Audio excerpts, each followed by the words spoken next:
They fined me for fishing at my own lake cabin. My family has owned that property for 41 years. The lake, the dock, the shoreline, every inch of it belonged to us. But the HOA that showed up just 3 years ago acted like none of that mattered. In their minds, they controlled everything in sight. They were about to discover just how badly they had misjudged the situation. Before we go any further, I'm honestly curious where you're watching from.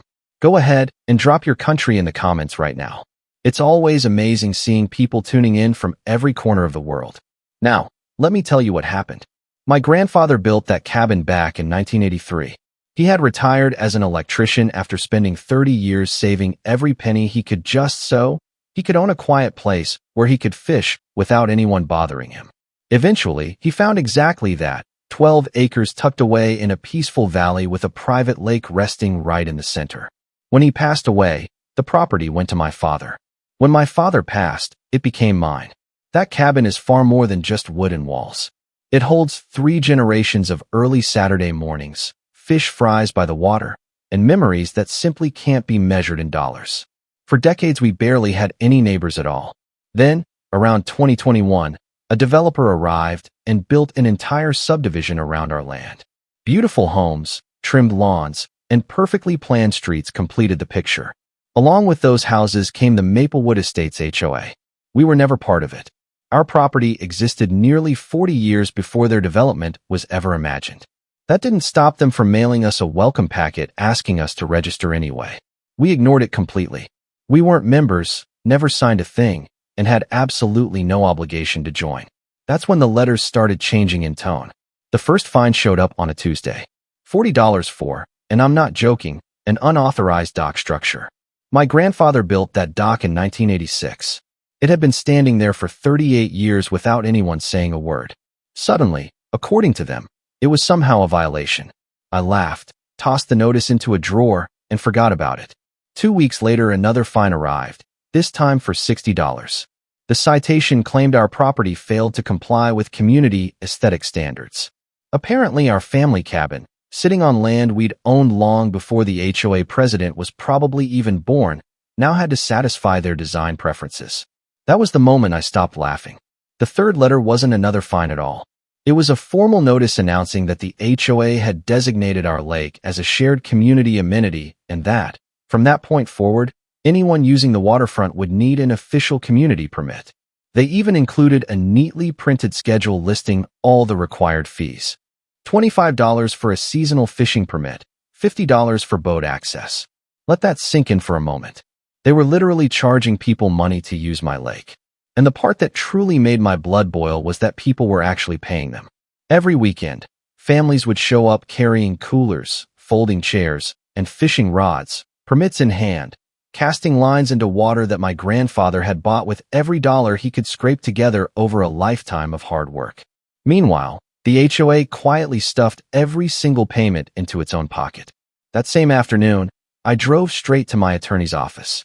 Her name was Constance, and she was the type of lawyer who never needed to speak loudly, because her confidence alone filled the room.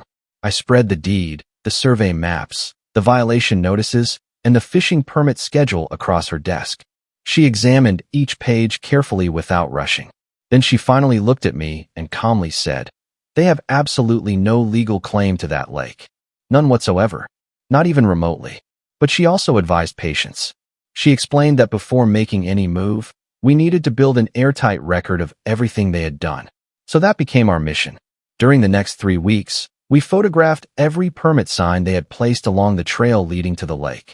We documented every warning board and every notice they had installed at the shoreline. We collected signed statements from 2 separate residents confirming they had personally paid the HOA for permission to fish there. We tracked down every document connected to our property's ownership history. Once everything was assembled, Constance sent the letter. It was a formal cease and desist backed by 41 uninterrupted years of property records and legal documentation. The letter detailed every violation, demanded the immediate removal of every unauthorized sign, and required repayment of every permit fee they had improperly collected.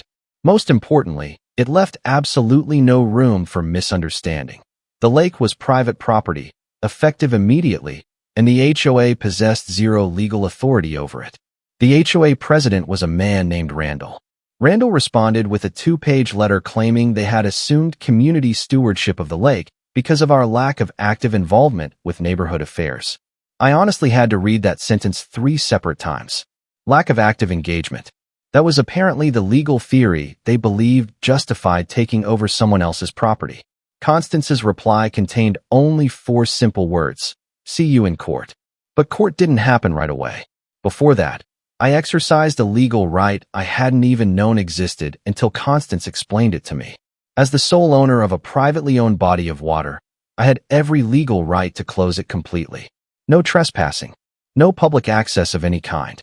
We immediately posted notices at every entrance. No swimming. No fishing.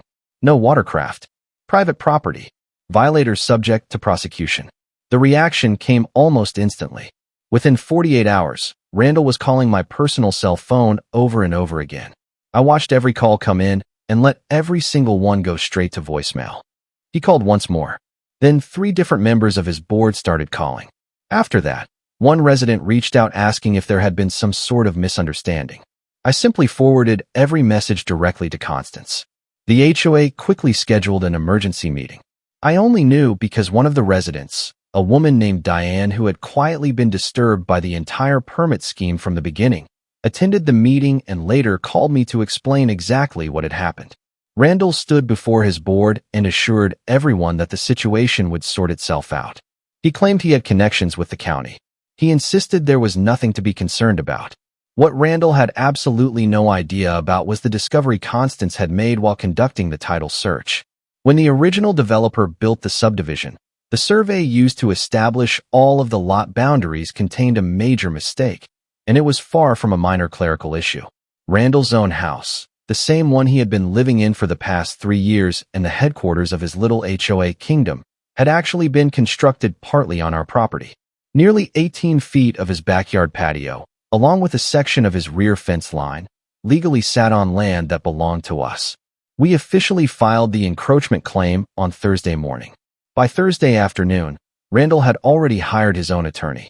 Before Friday was over, the HOA board voted to suspend him from his position until the legal matter was resolved.